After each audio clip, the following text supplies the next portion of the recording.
Hi guys! So ngayong gabi nga ay magluluto tayo ng monggo for dinner.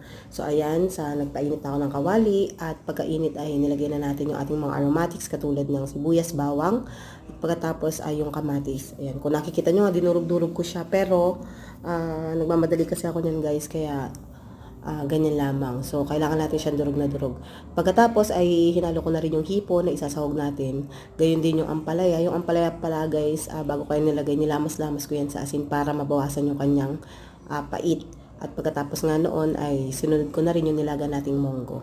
Ayan, so nilagyan ko na rin ng chicharon. Actually guys, hindi ko sana siya lalagyan ng chicharon. Kaya lang, nakontian kasi ako sa panahog kong hipon. So wala na kaming stock.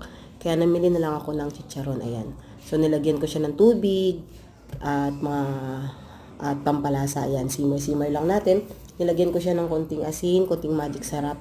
At pagkatapos ay simmer lang. Ayan, durug-durugin natin ng kaunti kasi yung mga munggo na nilaga ko kanina hindi pa siya ganun kadurog. Ayan, dinagdagan ko ng tubig para mas maraming sabaw. Ayan, kasi medyo siya natutuyo.